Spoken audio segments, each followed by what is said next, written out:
This loaded up Laramie Night Edition has a monster price tag. I'll include a link to the Ram here in Heber's website in the description down below. Also include a link to my car buying guide. Let's get right into it.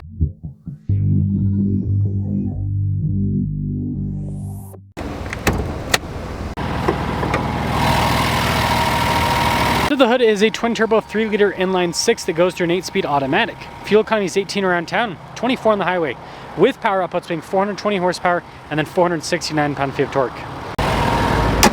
I'm trying to hit 500,000 subscribers before the end of the year. I'd really appreciate it if you'd help out with that. Blacked out Hurricane badge there on the venting, and yes, you've got venting with the Night Edition. They also black out the headlight bezel, the grille is completely blacked out, bumpers are body painted. No recovery points, funny enough, but it does have parking sensors and fog lights. And altogether, the Night Edition makes the Ram look quite a bit sportier.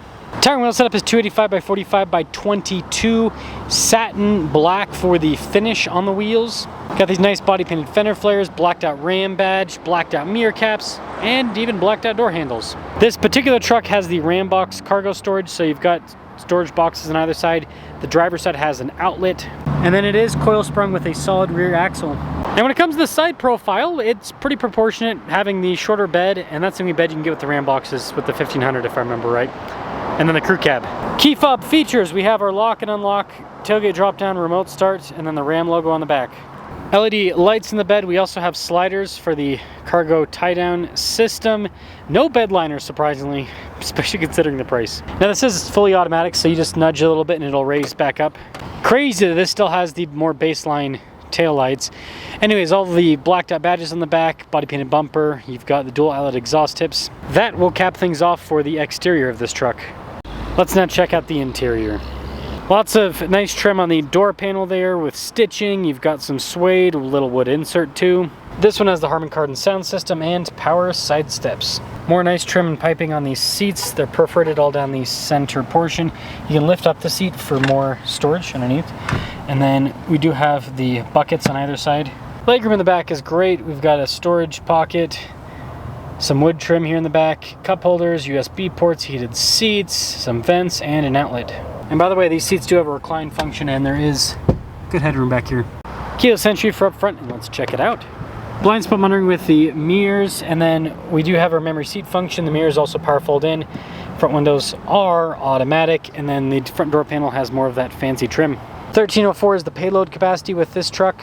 Laramie there on the seat, perforated down the center section. Power adjustments on the side with lumbar support. Light controls to the left of the steering wheel. We've got our pedal adjustment and then the button to turn on the cargo outlet.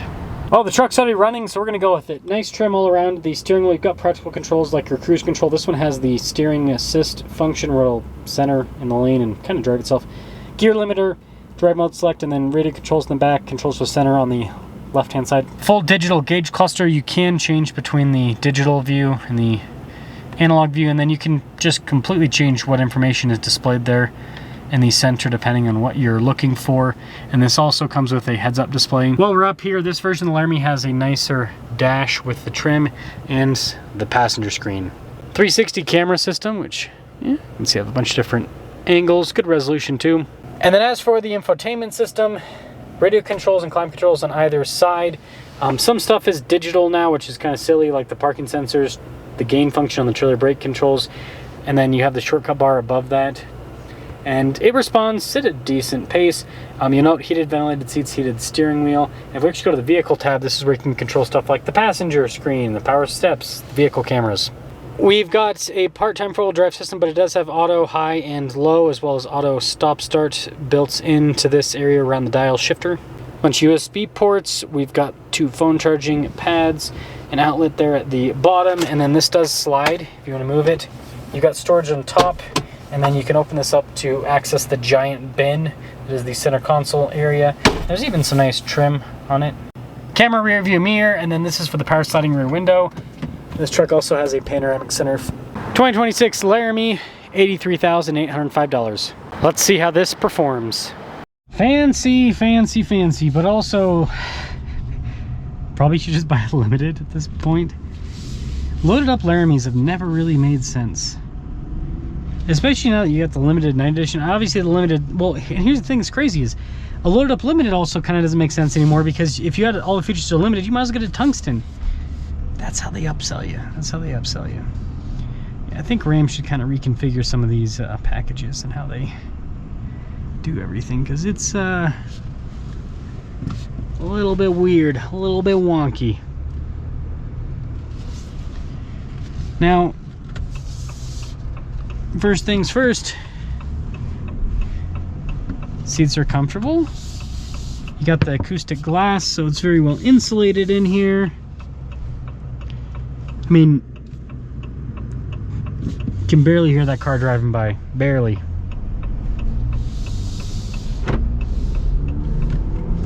But I can hear the engine a little bit. It's got great torque. And although this doesn't have the air suspension, it's still very comfortable.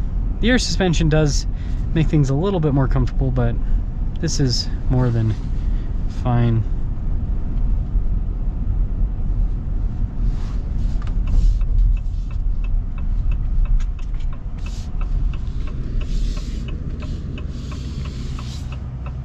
I actually like this new synthetic steering wheel trim. Kind of goes through your hand nicely. It doesn't really hold on to anything, it seems like.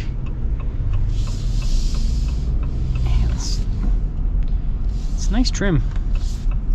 Reminds me somewhat of Toyota's Softex. This is a darn nice truck, guys, but boy is it pricey. And it's got a lot of pointless stuff. Passenger screen's pointless. Heads-up display, I mean, some people like that. I don't really care for that. I don't think it's necessary. Digital gauge cluster too, it's like, it's nice, not necessary.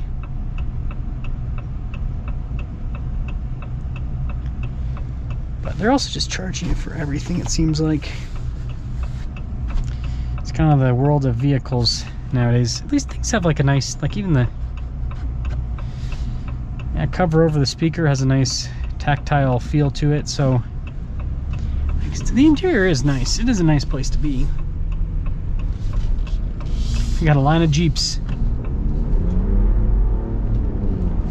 Man, this thing's got so much power. It's seriously impressive. Torque and horsepower monster. And it's smooth. It's everything you want out of a powertrain. As long as it's reliable. Always got to put that caveat in there.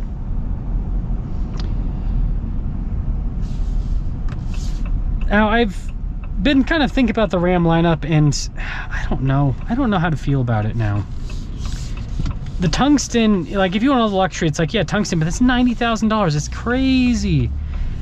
But then if you get everything on Unlimited or a Laramie, it's almost as expensive as a tungsten. Like this is limited pricing, and then you get a loaded up limited and it's tungsten pricing, and so then it kind of pushes you up there. And then you have the RHO, which it's crazy to me that Ram, like this doesn't have the high output, by the way. The Limited does have the high output. The RHO has the high output. It's got crazy off-road suspension, all the interior features, and it's at this price point.